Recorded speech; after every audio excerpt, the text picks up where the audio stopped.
Hello everyone, আসসালামু আলাইকুম। কেমন আছেন সবাই? আশা করি সবাই ভালো আছেন, আমিও ভালো আছি। এখন হচ্ছে গ্রীষ্মকাল। এই গ্রীষ্মকালে আম পাওয়া যায় প্রচুর, আর এই সময়ে কাঁচা আম পাওয়া যায় প্রচুর পরিমাণে।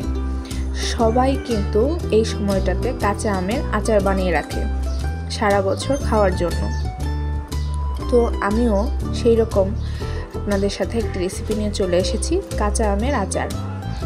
এই আচারটা বানাবে আমার মা, কাঁচা আমের আচার বানাবে।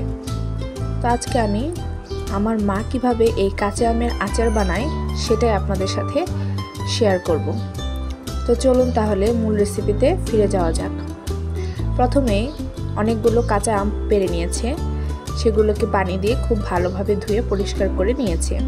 দেখতে পাচ্ছেন আমগুলো কি সুন্দর, কি পরিষ্কার হয়েছে, একদম কাঁচা কাঁচা আম।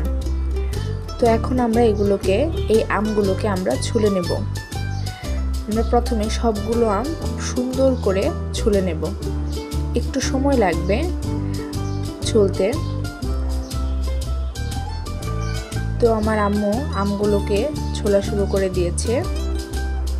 তো চলুন দেখি।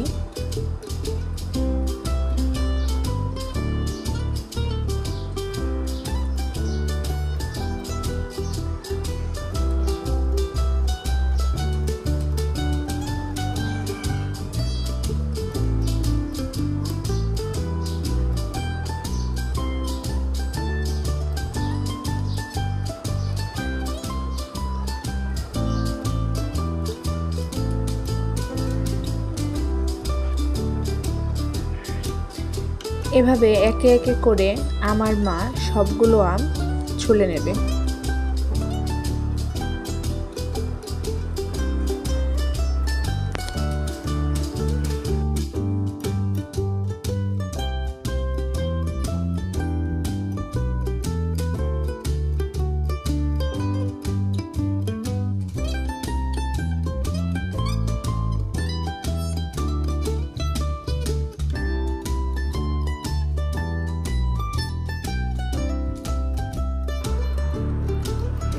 তো দেখুন আমার আম্মুর সবগুলো আম ছোলা হয়ে গেছে।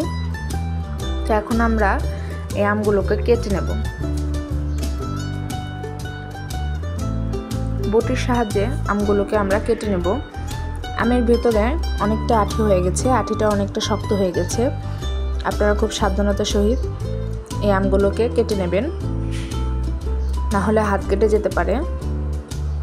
তা আম্মু এই আমগুলোকে গোল গোল শেপ করে কেটে নেবে।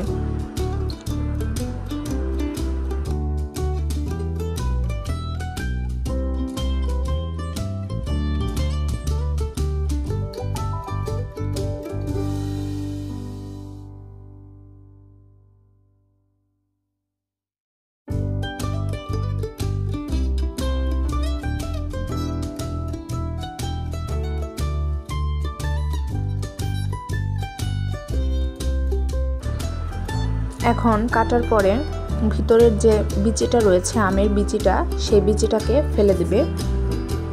এভাবে করে সবগুলো আমের বিচি ফেলে দেবে। সবগুলো আম এভাবে করেই কেটে নেবে।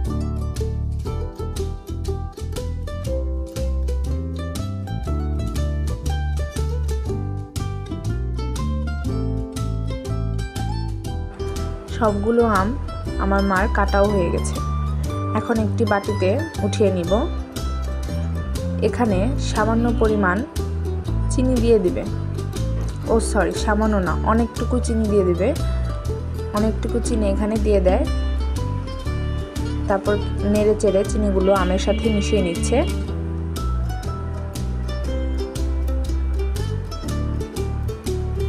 কিছুক্ষণ রেখে দিলে দেখা যাচ্ছে চিনিগুলো আমের রসের সাথে সাথে গলে গিয়েছে। তো কিছুক্ষণ পর আম্মু এখানে সামান্য পরিমাণ লবণ এবং সামান্য পরিমাণ পানি দিয়ে আবারও কিছুক্ষণ নেড়েচেড়ে নিয়েছে। আম্মু আচারের জন্য একটা মশলা তৈরি করবে।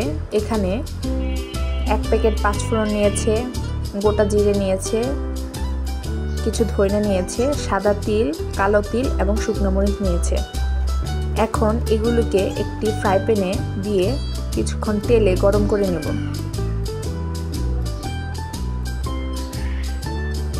যখন হালকা কালার বের হবে এবং যখন হালকা হালকা একটা ঘ্রাণ আসবে নাকে, ঠিক ওই পর্যায়ে আমরা এটা চুলা থেকে নামিয়ে নেব।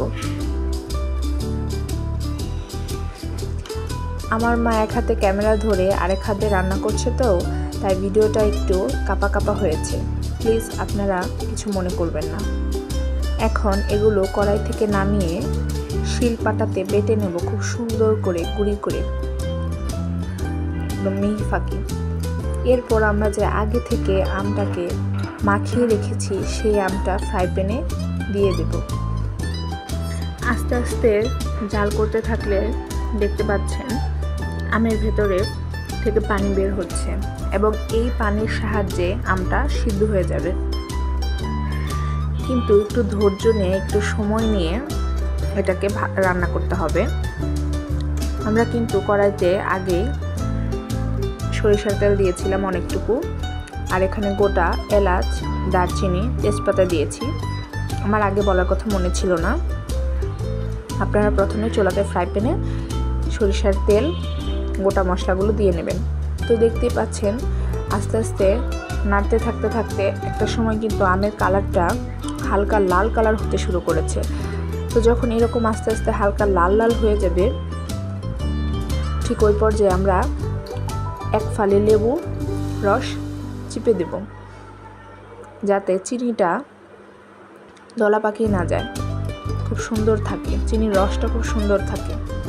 এরপর লেবুর রসটার সাথে আমটাকে খুব ভালোভাবে নেড়েচেড়ে মিশিয়ে নেব, নাড়তেই থাকবো। একটা পর্যায়ে এই আমের কালার একদম খয়েরি কালার হয়ে আসবে, তো ওই পর্যায়ে আমরা চুলা থেকে নামিয়ে নেব। এটা একটা অন্যরকম আমের আচার, আপনারাও বাসাতে বানিয়ে ট্রাই করবেন। কেমন হয়েছে আমাকে কমেন্ট করে জানাবেন। Thanks for watching. Thank you.